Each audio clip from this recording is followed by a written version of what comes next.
Since we're going to be here all day this morning, council has agreed to wait just for a few minutes until she's able to get here so that we don't have anyone miss anything. So we'll probably be 5 minutes or so late. So for those that are on public comment, we'll be starting within 5 or 10 minutes as soon as Councilmember Rary arrives. Thank you.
morning, everyone, and welcome to the December 1st, 2021 Special City Council agenda for December 1st at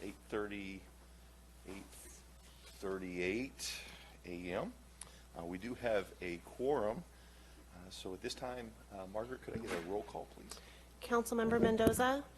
Here. Councilmember Meyer? Here. Councilmember Wary? Here. Vice Mayor Rodriguez? Here. Mayor Bryant? Here. Okay, we are all in attendance. We could all stand and join with me in the pledge. Pledge allegiance to the flag of the United States of America and to the republic for which it stands, one nation, under God, indivisible, with liberty and justice for all.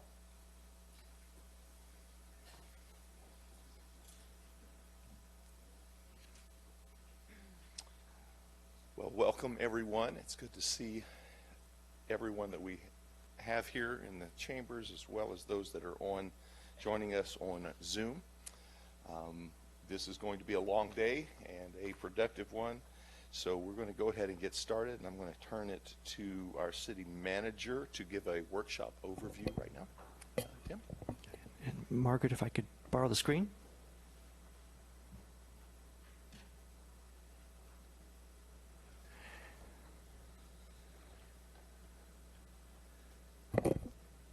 Okay, well, good morning. This is an exciting day. Thank you for carving out time from your schedule, your busy schedules today, to spend time with us today planning out the next 2 years. The discussions that we'll have today will really fashion all of the budgets, the capital improvement programs that we discuss next spring with your vision, your direction. We've got a lot of projects to kind of tackle and prioritize. We'd love to see them all done. They're all important, and we'll need your direction to kind of prioritize those to fit within the resources that are available. But a lot of exciting opportunities for Brentwood moving forward, so appreciate your time today. So I wanted to give a little introduction and orientation for the public as well. So with a little introduction from myself and then Chief Tom Hansen, we'll have public comment. And we'll then have each department give a department overview of what their services are that they provide. They'll discuss some of their current workload and give you updates on some of the current projects that they're working on, and then also discuss the proposed goals and initiatives that we've discussed back at the November 9th City Council meeting, and any potential resources that are needed. We'll invite questions from the council at the end of each presentation. And we're going to try to get through 2/3 this morning and then save the other third for this afternoon after a lunch break. And let's see here. And then we'll discuss towards the end of the day, probably closer to 3 o'clock or so, discuss all the initiatives again briefly, and invite you to start prioritizing those. And we have a worksheet that we'll hand you that will list all of the 22, 25 initiatives that we've discussed that are up for prioritization, and have you rank your top 10. And if you'd like to do more or less, that's up to the council. But that'll help give us some direction to really where to focus our efforts on finding funding and personnel alignment with those initiatives. We'll spend the next 2 or 3 months working on that analysis and come back to you in February with a packaged strategic plan, draft strategic plan, that'll delineate what those projects may cost, what kind of people may be involved, and how much time it may take to accomplish it, and then subject to your approval. And at that point in February, you can make some additional tweaks and changes and reprioritize if needed. With that direction then in February, that will give the finance department and all the other departments clear direction on what to put in the budget, again for the CIP, and then for the operating budgets that will come before you in May, June. And then if all approved, the July 1st, the strategic plan will be effective, and we'll have the budgets in place, and we'll start working on all of those. We will highlight today 2 or 3 initiatives that we've heard from you are more urgent than waiting until July 1st. So we want to discuss those today to give you an overview of them, get some direction from you, and we'll probably come back early next year to come back with any budget approvals ahead of the budget process normally, so we can get jumping on those earlier than normal. But again, this is at your direction, this is your vision, this is your next 2 years of what you'd like to see accomplished by staff. And so I'd like to turn it over to Tom, who's going to give a little orientation to kind of set the stage for the rest of the day.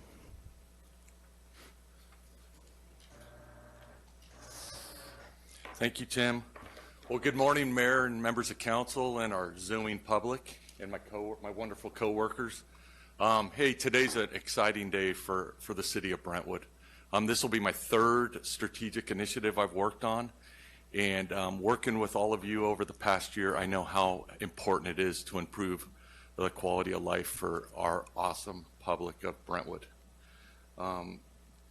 You know, some of these, if today we could approve everything that's up on the board, that'd be wonderful. But I think we all know that there's limitations here. And the limitations break down to our staffing, which you'll see today that we are in the middle of working on a ton of work right now.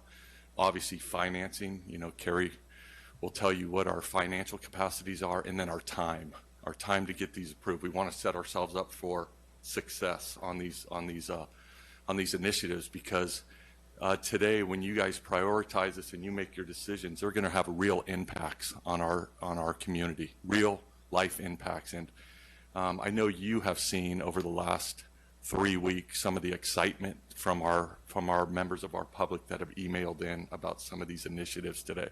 So you know, working for the city for 27 years and seeing the great work, I'm looking really forward to today, and at the end of the day, what we've accomplished.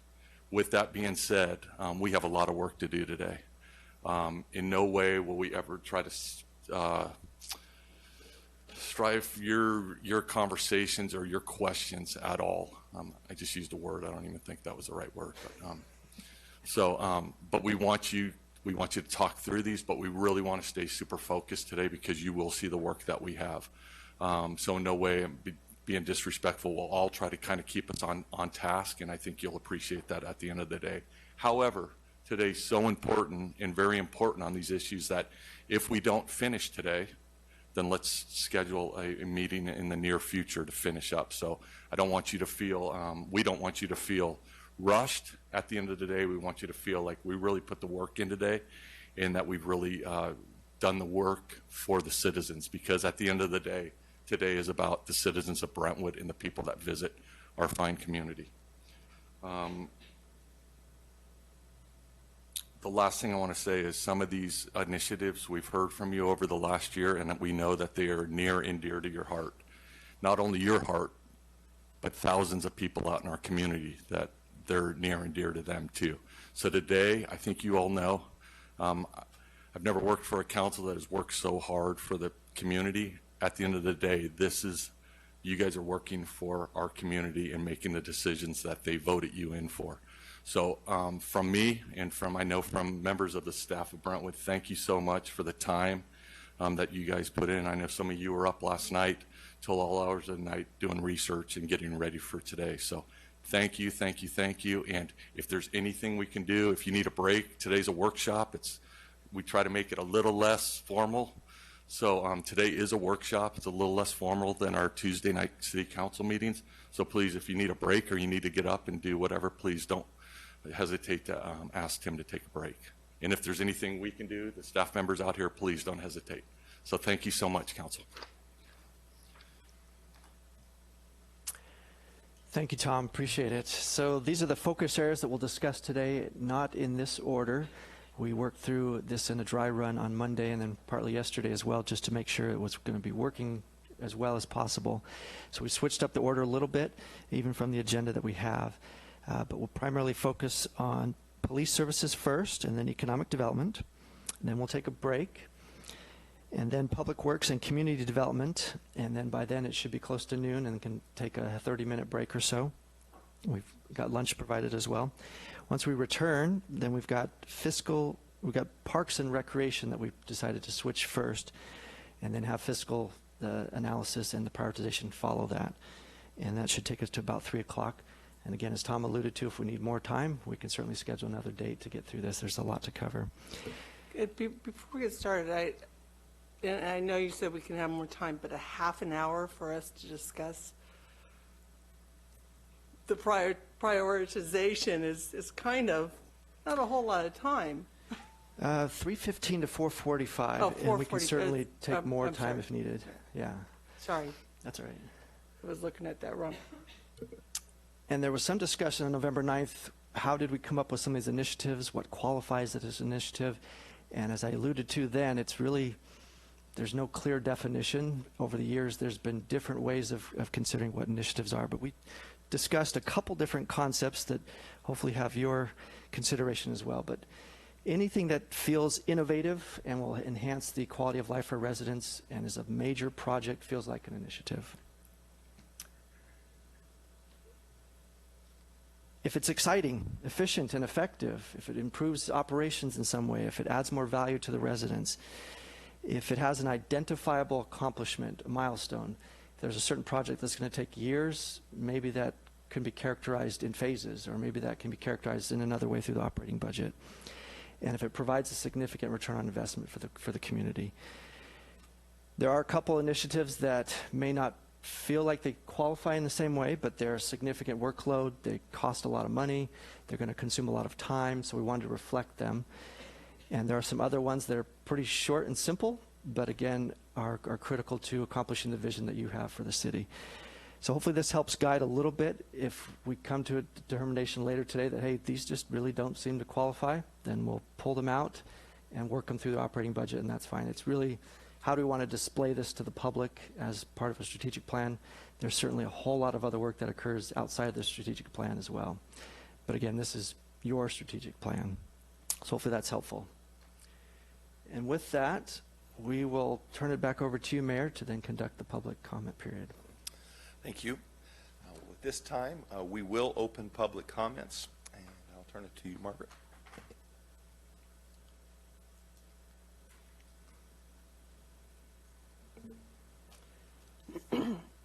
At this time, the public is permitted to address the City Council on today's topic. I've received 14 public comments on this item that were submitted to the City Clerk prior to the meeting. A summary is shown on the presentation slide. The City Council has been provided full copies of the written public comments, and these will be made available on the Council Agenda's webpage. If you wish to speak under public comment, please raise your hand using the Zoom feature, and I'll call upon your name if provided and unmute you to speak. Remarks are limited to 3 minutes per person, and your microphone will be muted after the timer has expired. While we encourage your comments, state law prevents the City Council from discussing items that are not on their immediate agenda, and if appropriate, staff will follow up on them. I have 3 hands raised. I'll start with Rod, followed by Carolina. Rod, go ahead. Yes, thank you, Margaret. 3 entire minutes for this. All right. That's a little bit disappointing, but okay, here we go. As far as when we're considering things for the budget, I'd like to encourage the council to consider the opportunity cost of doing things. And as an example, I'll give the Teen Tech Center. We're talking about spending either $3 or $5 million there, plus foregoing the $1.5 million we could gain by selling it. So I just want to point out that if you establish a foundation for 4.5 or $6.5 million, we could generate $200,000 to $300,000 annually, adjusted for inflation, tax-free, forever. That's the opportunity cost, and we could use that money to fund the badly needed soccer fields, the soccer program, which would be partly self-sustaining anyway through fees and through business sponsorships of teams. We could do so much more. We could have so many educational programs for our teens, and we could host those in spaces around the city. The schools have classrooms, the library has space, the community center has space. I'm sure many businesses would offer space for such programs, and we can concentrate on building good programs. And at such a time in the future, if those programs really had a need for space, we could find space then. But I'm just saying that we could have so much money available for these programs, and the soccer program, I think, is the number one thing that people are really wanting. I remember that going back to when we were interviewing Park District commissioners. All of them mentioned that we don't have enough space. The other thing I'd like to encourage you to think about is fighting these state laws that are being passed left and right. They're taking the power out of our city. We no longer have the right to self-govern. The government, the state government is telling us what we can and can't build here. I think this is wrong. I think you all think it's wrong. And we need to figure out ways to fight it. So far, the only thing I've been able to see that's pretty tight is ballot initiatives, citizen ballot initiatives in the California state constitution cannot be overturned by the state legislature or governor. They can only be overturned by future votes from the citizens.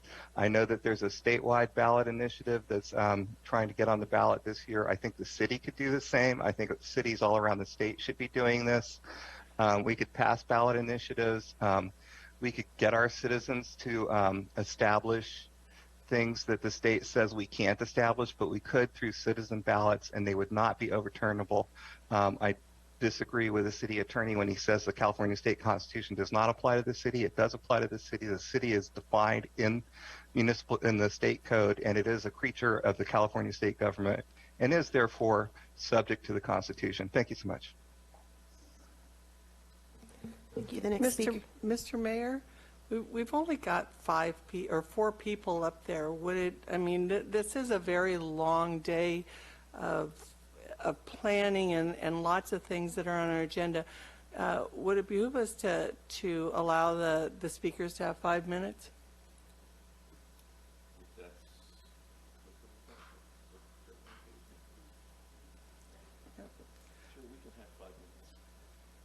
Okay. Would we allow Mr. Floor to have another 2 minutes? It would be unfair not to. Okay.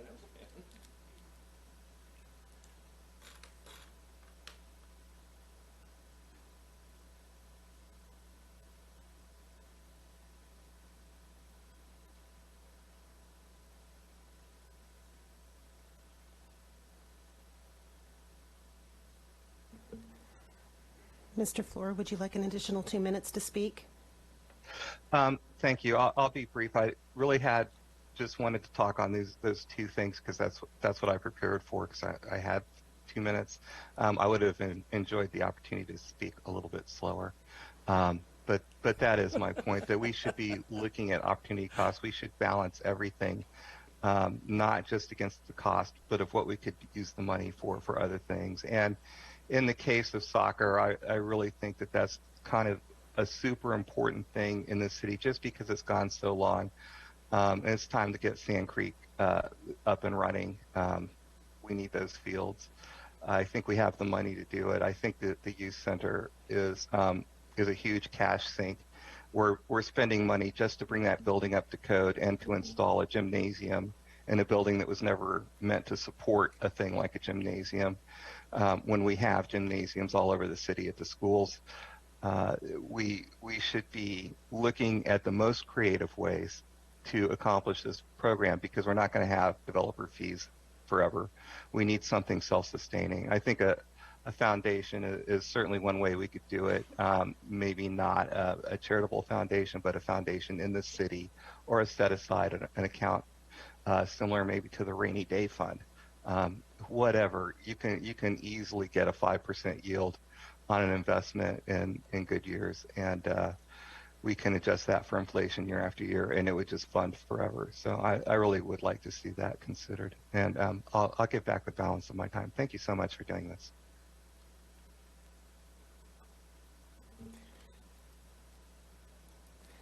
The next speaker is Carolina, followed by Cinziana.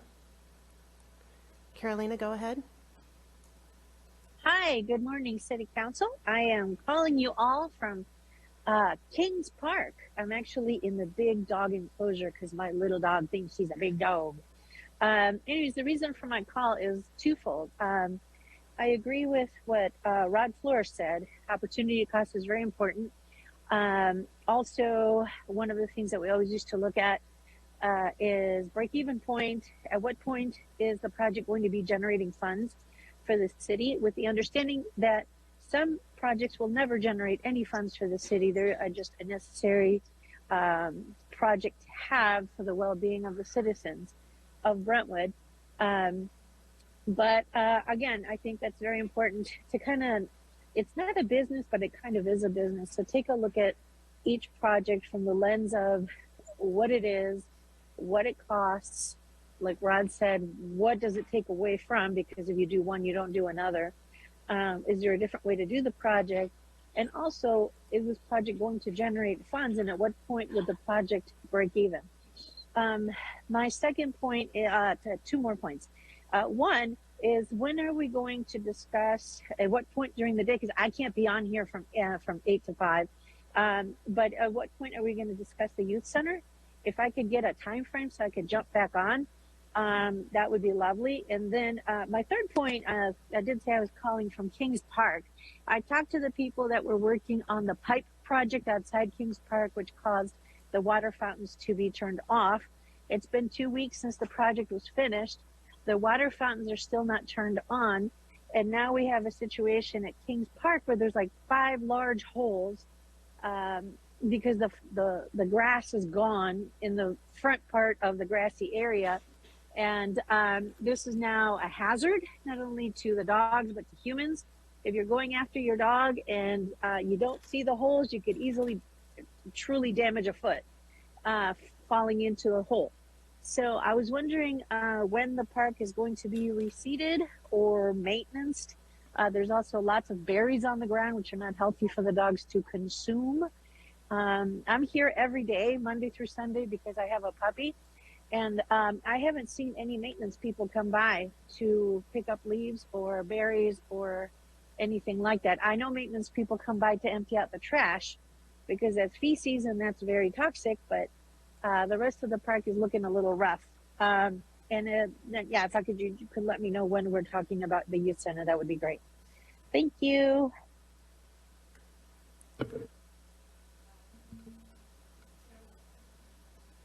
Tim, wasn't Parks and Rec going to go between 1 and 3 and starting at 1?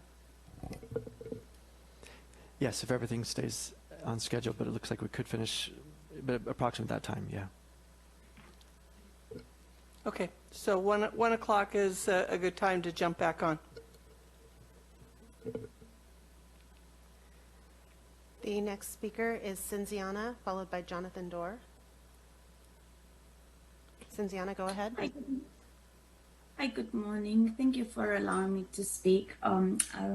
I have few notes here. I am in between work meetings, so please bear with me. I appreciate the 5 minutes that are allowed. So I would like to start by asking you to please consider and ask for cost-benefit analysis for each initiative that's presented in front of you today. In the past, I've seen things being approved and put on the docket just because they sound good or they enrich somebody's political resume. So I would like you to have an objective view of each initiative that's in front of you today. And also, as the previous speakers mentioned, you just need to see all the revenue possibilities for each one of the projects. We need money and we need to maintain our city as a livable and desirable place to be. Talking about livable, please keep in mind that we need to clean our city. It's been tremendous change and not for the better in the past couple years, thanks possibly to our wonderful city manager who doesn't really focus on keeping a clean environment for our residents. So, and in this cleaning, start with parks. I had guests with children coming this past weekend for Thanksgiving, and they went to play in the park just to step in dog poop everywhere. On top of that, the children and their parents were harassed by homeless. So that's another item that I want to point out.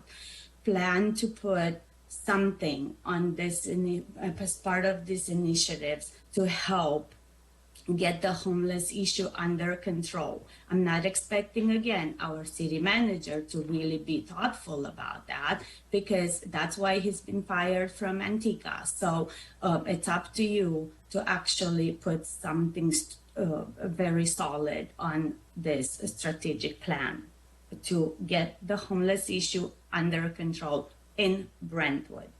Also, think about opportunities to create real economic development that create good paying jobs to keep our residents working where they live, and not just car washes that pay minimum wage. And also stop putting projects that just do studies and don't ever materialize into anything.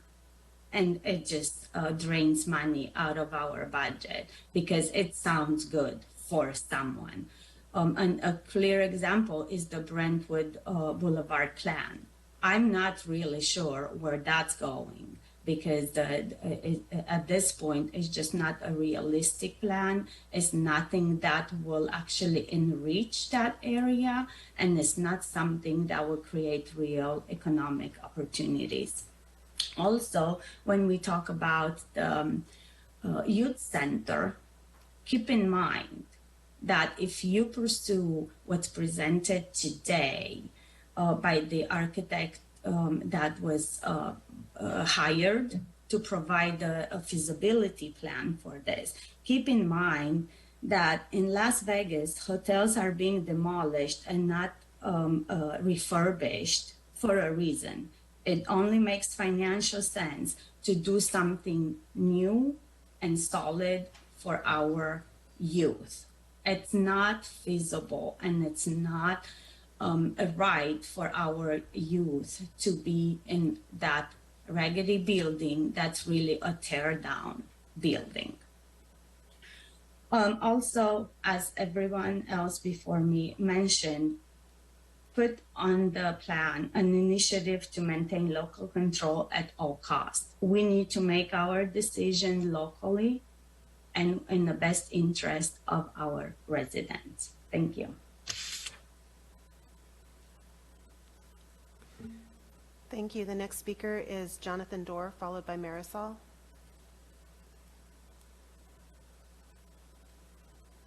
Jonathan, go ahead. Good morning. Can you hear me? Yes, go ahead. All right. Wanted to thank you guys for putting the city parking garage back on the agenda for today. I just wanted to reiterate that it is a very high importance that something be done with that parking garage as it's concerned with the safety of the students at Liberty High School. There's a large portion of that parking garage where anybody could come and overlook the students while they're learning and while they're passing between classes, and something needs to be done with a physical block. I've seen a lot more police force in the area lately, which is great, but that's a short-term solution. We really need some kind of a physical barrier. I was told by one of the art teachers that there's funding still available for maybe to incorporate it into an artistic sort of design so that it's appeasing to the eye. Something like that where you could share the funding, make it easier, and still make it look nice, but still be a complete physical barrier between the parking garage and the students at the high school. So I just wanted to bring that back up and make sure that it was in your minds for today. Thank you.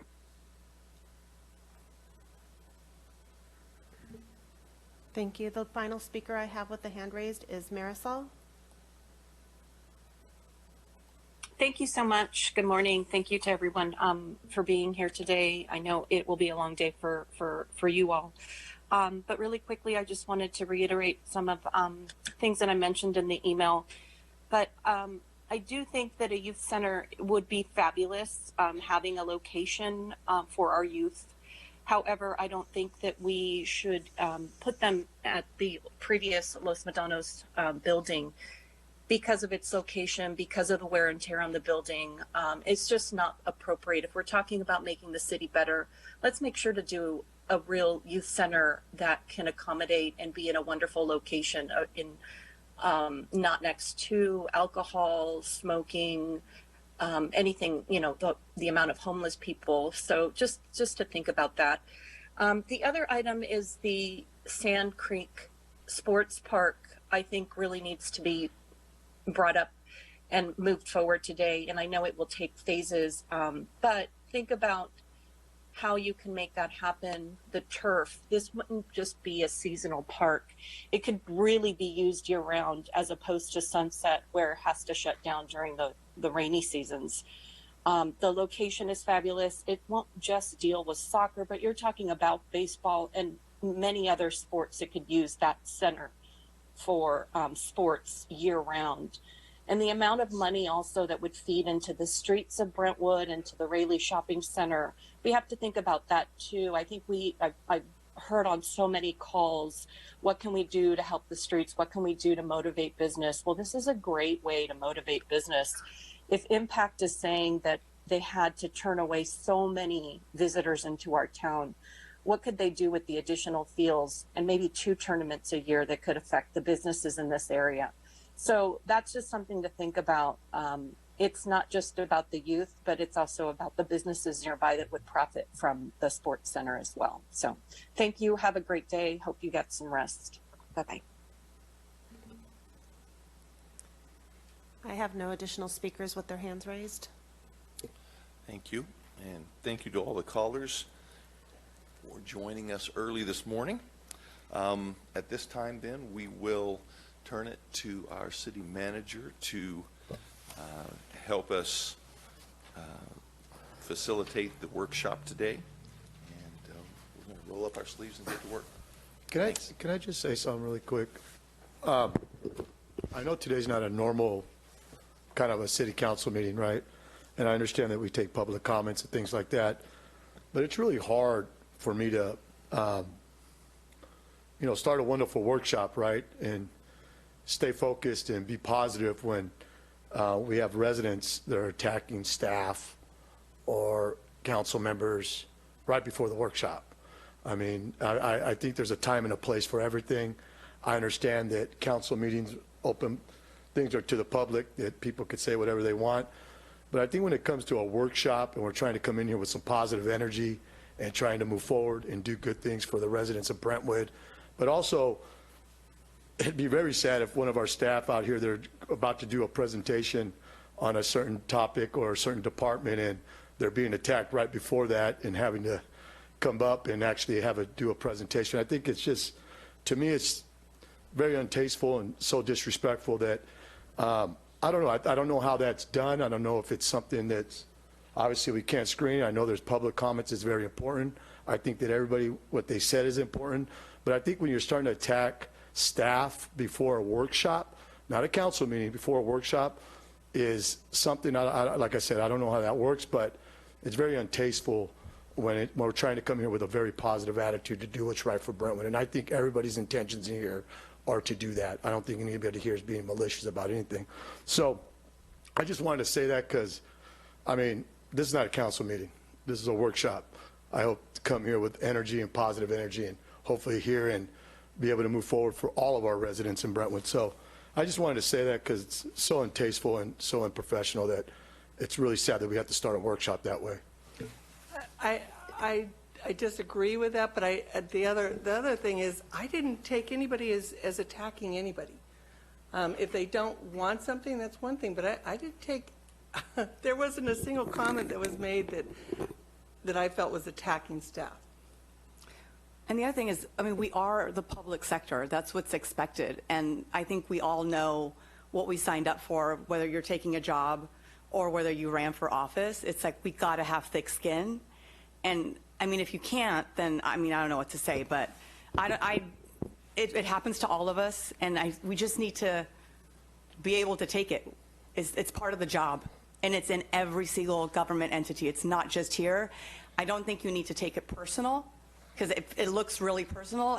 Let's just move on. You gave it more air than it needed, so you brought attention to it. You gave it life where we had moved on. So let's just not, if you're not happy with the comments, let's just move on and not give it life. We don't need to do anything about it. Just so you know, Councilmember Mendoza, I don't feel that I was attacked in any way. I feel that one of our staff members here was attacked. So if you feel that. No, I don't think you, I know you Okay, weren't talking I'm about not done, yourself. though. I'm just saying you gave it not- life. I'm not done, Councilmember Mendoza. What I'm saying, it's a very terrible way to start a workshop when, I mean, I could understand attacks. I understand that thick skin, been doing this for a very long time, been in the public for a very long time. So I understand all that. My whole thing is just when, and I don't feel I was attacked at all, to be honest with you guys. I disagree with Councilmember Rary, is that when we have staff being attacked right before a workshop, I mean, not a council meeting, that's a little bit, I mean, it's a workshop. So, Well, thank you. thank you for all your comments. We are on a really tight schedule, and so let's get going. Appreciate it.